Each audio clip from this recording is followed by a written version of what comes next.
کہتے ہیں کہ غربت صرف پیسے کی کمی نہیں، یہ انتخاب کی کمی ہے، امید کی کمی ہے۔ اور آج ہم جس شاہکار کا جائزہ لے رہے ہیں، شوکت صدیقی کا خدا کی بستی، وہ اسی خیال کے بالکل مرکز میں ہے۔ یہ صرف ایک کتاب نہیں بلکہ ایک ایسی دنیا کی دستاویز ہے جو ہمارے آس پاس تو ہے مگر اکثر نظر نہیں آتی۔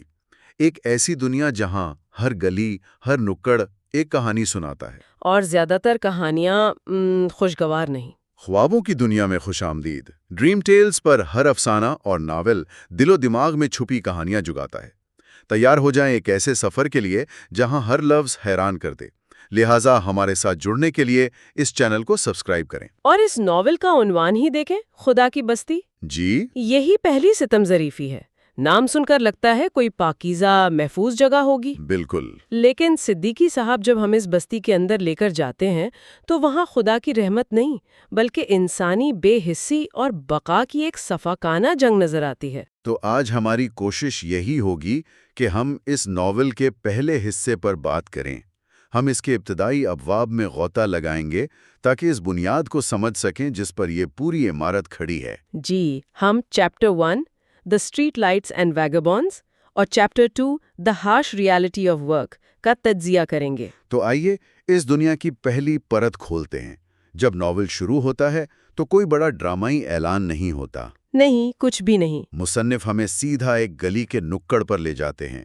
کچی گلیاں، کوڑے کرکٹ کے ڈھیر، اور ہوا میں ایک عجیب سی بو۔ ہاں، اور اس منظر کے بیچ میں میونسپیلٹی کا ایک لیمپ ہے جس کی مدھم زرد روشنی اندھیرے کو کاٹنے کی ایک ناکام کوشش کر رہی ہے۔ اور یہی وہ سٹیج ہے جس پر ہمارے مرکزی کرداروں کا تعارف ہوتا ہے۔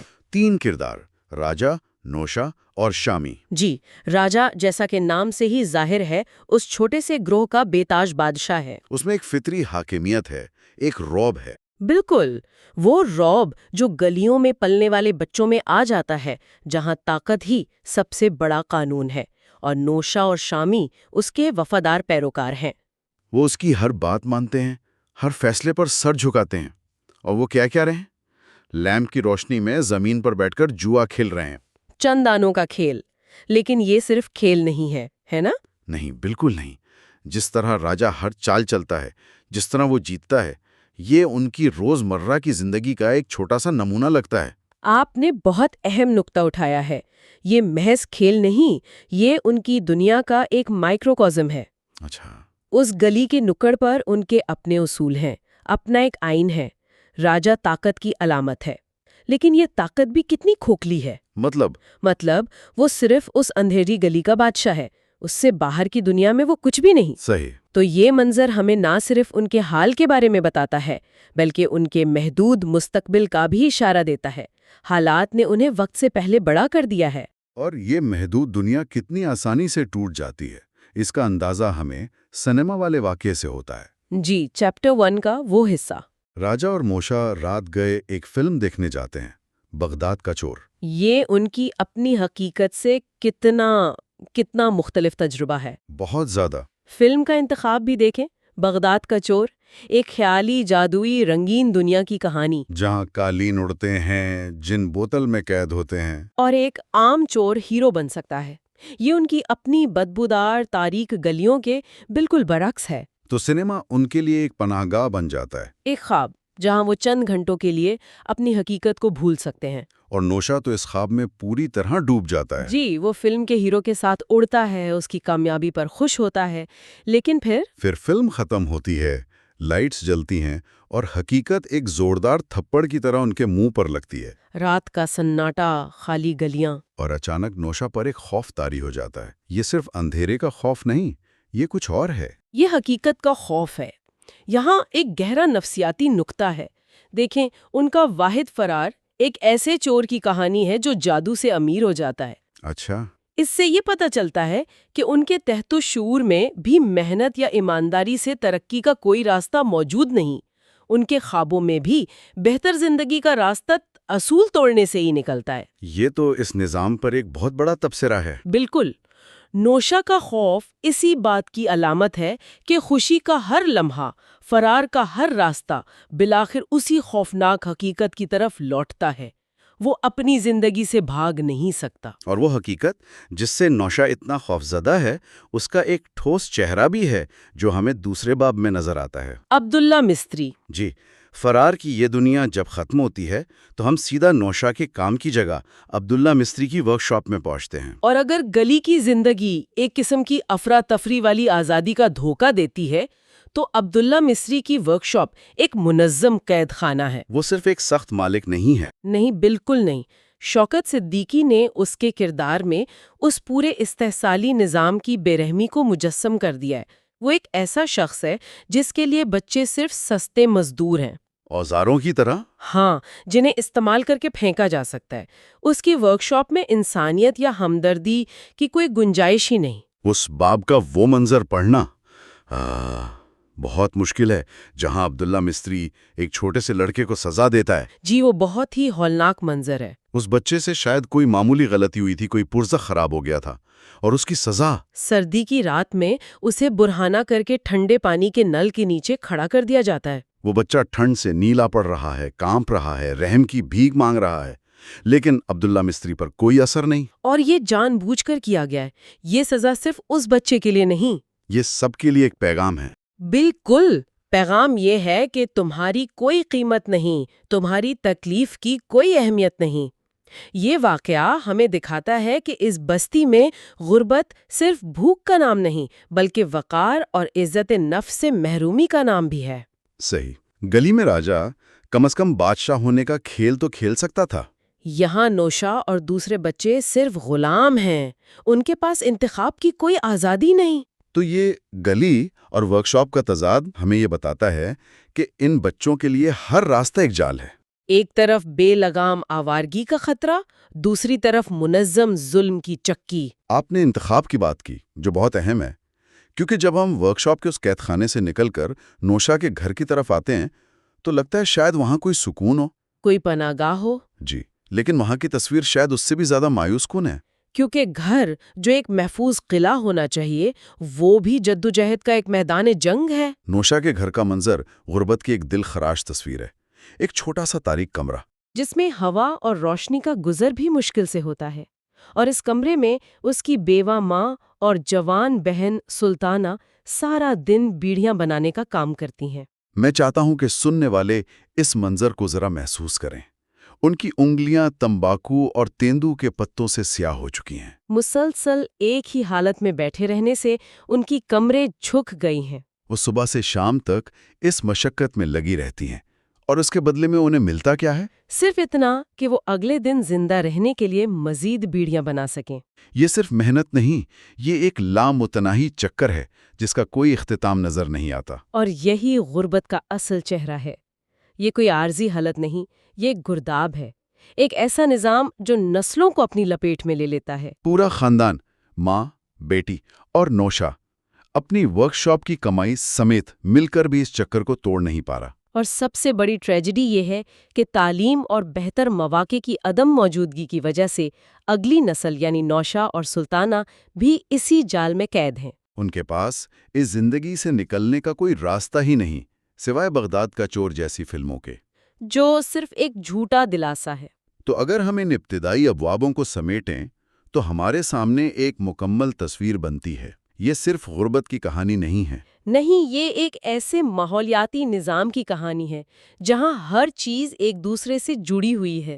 گلی کی آوارگی ورکشاپ کی تھکن سے فرار کا ایک ذریعہ ہے، اور ورکشاپ کا ظلم، گھر کی بھوک مٹانے کی مجبوری، یہ تینوں جگہ، گلی، ورکشاپ اور گھر، مل کر ایک ایسا آہانی پنجرہ بناتی ہیں جس سے ان کرداروں کا نکلنا تقریباً ناممکن لگتا ہے۔ بالکل۔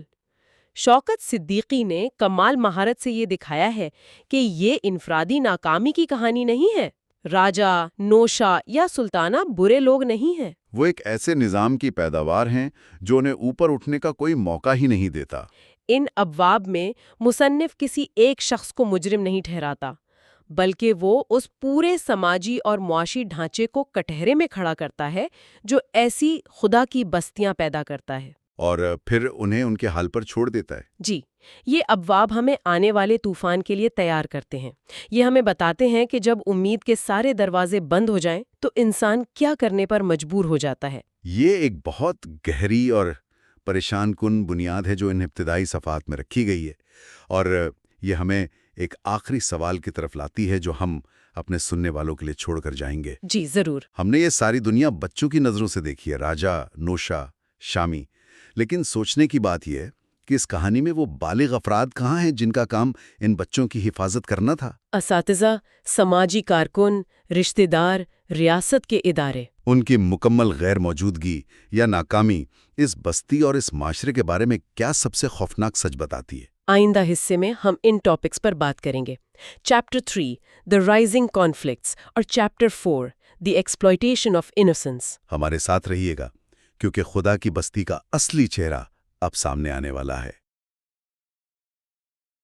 تو بقا کی جنگ میں جب انتخاب پیٹ بھرنے اور خواب دیکھنے کے درمیان ہو، انسان کیا چنتا ہے؟ پچھلی بار ہم نے شوکت صدیقی کے ناول خدا کی بستی میں نوشا کی جد و جہد پر بات کی تھی کہ کیسے وہ ایک ورکشاپ کے سخت ماحول میں اپنے وجود کی لڑائی لڑ رہا تھا۔ جی، اور آج ہم اس انفرادی کشمکش کی تصویر کو تھوڑا بڑا کریں گے۔ آج بات صرف نوشا کی نہیں بلکہ اس پورے ماحول، اس نظام کی ہوگی جو ان جیسے کرداروں کو بناتا بھی ہے اور توڑتا بھی ہے۔ ہم غربت کی نفسیات کو سمجھنے کی کوشش کریں گے۔ بالکل، اور اس کے لیے ہم نے ناول کے 2 ایسے ابواب چنے ہیں جو دل دہلا دیتے ہیں۔ ایک ہے چیپٹر 3، جسے ہم کہہ سکتے ہیں گھریلو فاقہ کشی اور بیڑیوں کا کاروبار، اور دوسرا چیپٹر 4 شکاری اور شکار۔ جی، جہاں راجا کا کردار کہانی میں ایک طوفان لے کر آتا ہے۔ اور دیکھیں، یہ دونوں ابواب ایک دوسرے سے جڑے ہوئے ہیں۔ ایک گھر کے اندر کی بے بسی کی کہانی ہے تو دوسرا باہر کی دنیا کی پرکشش لیکن ظاہر ہے خطرناک آزادی کی۔ تو چلیں اس مسئلے کو ذرا کھول کر دیکھتے ہیں۔ چیپٹر 3 میں ایک ایسا منظر ہے جسے پڑھ کر واقعی سانس رک جاتی ہے۔ گھر میں فاقے کی نوبت آ چکی ہے، چولہا ٹھنڈا ہے اور بچے بھوک سے بے حال ہیں۔ اور اس لمحے نوشا کی ماں ایک ایسا قدم اٹھاتی ہے جو کسی بھی ماں کے لیے قیامت سے کم نہیں۔ وہ بچوں سے ان کی کتابیں چھین لیتی ہیں۔ جی، وہ ان کی کتابیں بند کروا کے ان کے ہاتھوں میں تمباکو اور پتے تھما دیتی ہیں بیڑیاں بنانے کے لیے، اور پھر وہ ایک جملہ کہتی ہیں جو میرے خیال میں پورے ناول کا نچوڑ ہے۔ کون سا جملہ؟ وہ کہتی ہیں، پہلے پیٹ کے لیے کماؤ، پھر پڑھنا۔ اس ایک جملے میں کتنی بے بسی ہے، کتنا درد ہے اور کیسی تلخ حقیقت ہے۔ بالکل، یہ صرف ایک ماں کا فیصلہ نہیں، یہ غربت کا فتویٰ ہے۔ فتویٰ؟ واہ! دیکھیں، یہاں ایک بہت ہی دلچسپ نکتہ ہے۔ یہ فیصلہ صرف جذباتی نہیں ہے، اس کے پیچھے غربت کی اپنی ایک منطق ہے، ایک لاجک۔ اچھا، کیسی منطق؟ ایک ایسی منطق جو ہماری متوسط طبقے کی سوچ سے بالکل مختلف ہے۔ ہمارے لیے تعلیم کیا ہے؟ مستقبل میں سرمایہ کاری۔ لیکن جب آپ کا حال ہی ڈوب رہا ہو تو مستقبل کی فکر کون کرتا ہے؟ یہ تو ایسی بات ہوئی کہ آپ ڈوب رہے ہوں اور کوئی آپ کو تیراکی کی کتاب پڑھنے کا مشورہ دے۔ آپ کتاب نہیں، آپ تو سہارا ڈھونڈیں گے۔ بالکل، یہی بات ہے۔ تو غربت صرف جیب خالی نہیں کرتی، وہ آپ کا مستقبل بھی چرا لیتی ہے، مطلب آپ سے خواب دیکھنے کا حق ہی چھین لیتی ہے۔ بالکل، یہ مکالمہ فوری بقا یعنی پیٹ کی آگ اور طویل مدتی بہتری یعنی تعلیم کے درمیان ایک المناک تصادم ہے۔ شوکت صدیقی ہمیں یہ بتا رہے ہیں کہ غربت صرف پیسوں کی کمی کا نام نہیں ہے، یہ ایک نفسیاتی شکنجہ ہے جو انسان سے اس کی سوچنے کی صلاحیت، اس کے خواب دیکھنے کی ہمت اور سب سے بڑھ کر اپنے بچوں کے لیے بہتر کل کی امید سب کچھ چھین لیتا ہے۔ صحیح۔ وہ ماں کوئی ویلن نہیں ہے، وہ حالات کی ماری ہوئی ایک مجبور عورت ہے جو اپنے بچوں کو بھوک سے مرتا ہوا نہیں دیکھ سکتی۔ یہ بات مجھے بہت متاثر کرتی ہے کہ ناول نگار نے ماں کو ویلن نہیں بنایا، وہ آسانی سے کر سکتے تھے، لیکن انہوں نے ہمیں اس کی مجبوری سمجھائی، اور شاید یہی مجبوری نوشا کو گھر سے باہر کی دنیا کی طرف دھکیلتی ہے، جہاں اس کی ملاقات راجا سے ہوتی ہے۔ ہاں، اب چیپٹر 4 میں راجا کی انٹری ہوتی ہے۔ راجا جو نوشا کے لیے ایک متبادل حقیقت کی طرح ہے، ایک آلٹرنیٹ ریالٹی، ایک ایسی دنیا جہاں محنت کی مشقت نہیں بلکہ آوارہ گردی، جیب تراشی اور ایک طرح کی آزادی ہے۔ راجا کا کردار بہت دلچسپ ہے۔ وہ نوشا کو ذمہ داریوں سے بھاگنے کا ایک راستہ دکھاتا ہے۔ وہ ایک طرح سے اس آسان زندگی کی علامت ہے جو غربت کی دلدل میں پھنسے نوجوانوں کو اپنی طرف کھینچتی ہے۔ اور یہ سمجھنا بہت ضروری ہے کہ راجا کوئی روایتی فلمی ولن نہیں ہے جو باہر سے آ کر سب کچھ تباہ کر دیتا ہے۔ وہ اسی ماحول، اسی غربت کی کوکھ سے پیدا ہوا ہے۔ وہ اس تلخ سچائی کی زندہ مثال ہے کہ جب معاشرہ آپ کو آگے بڑھنے کے جائز اور باعزت راستے نہیں دیتا تو لوگ ناجائز اور شارٹ کٹ تلاش کرنے لگتے ہیں۔ بالکل، میں یہ بات سمجھتا ہوں، لیکن کیا اس سے راجا کی ذاتی ذمہ داری ختم ہو جاتی ہے؟ کیا وہ صرف حالات کا شکار ہے یا ایک موقع پرست بھی ہے جو نوشا کی کمزوری کا، اس کی معصومیت کا فائدہ اٹھا رہا ہے؟ سوال بہت اچھا ہے اور اس کا جواب سیدھا نہیں ہے۔ مصنف نے اس باب کا عنوان رکھا ہے شکاری اور شکار، پریڈیٹر اینڈ دی پرے۔ جی، بظاہر راجا شکاری ہے اور نوشا، لیکن اگر ہم تصویر کو بڑا کر کے دیکھیں تو دونوں ہی اس بے رحم سماجی جنگل میں پھنسے ہوئے شکار ہیں۔ راجا بھی اسی نظام کا ستایا ہوا ہے اور اب وہ زندہ رہنے کے لیے اسی نظام کے اصول استعمال کر رہا ہے جہاں بڑا جانور چھوٹے کو کھاتا ہے۔ اچھا، وہ موقع پرست ضرور ہے، لیکن اس کی موقع پرستی بھی اسی ماحول کی دین ہے۔ واہ، یہ تو سوچنے والی بات ہے۔ یعنی شکاری خود بھی کسی بڑے شکاری کا شکار ہے۔ نوشا کی کشمکش تو باہر گلیوں میں نظر آ رہی ہے، لیکن گھر کے اندر ایک اور جنگ لڑی جا رہی تھی بالکل خاموشی سے۔ جی، سلطانہ اور اس کی ماں کی جنگ۔ اور یہ ناول کا وہ پہلو ہے جس پر اکثر اتنی بات نہیں ہوتی، لیکن یہ بہت بہت اہم ہے۔ بہت اہم ہے۔ بالکل۔ ناول میں اس منظر کو جس طرح بیان کیا گیا ہے وہ کمال ہے۔ ایک چھوٹا سا گھٹن زدہ کمرہ، سلطانہ اور اس کی ماں سارا دن زمین پر بیٹھی ہیں، تیندو کے پتے کاٹ رہی ہیں، ان میں تمباکو بھر رہی ہیں اور انہیں دھاگے سے باندھ رہی ہیں۔ ایک ہی کام بار بار گھنٹوں تک، ان کے ہاتھ مشین کی طرح چل رہے ہیں۔ اور اس پورے منظر پر ایک عجیب سی بوجھل خاموشی طاری ہے۔ کوئی بات چیت نہیں، کوئی آواز نہیں، سوائے پتوں کی سرسراہٹ کے۔ وہ کمرہ صرف ایک مکان نہیں، وہ ان کی قید، ان کی محدود دنیا کی علامت بن جاتا ہے۔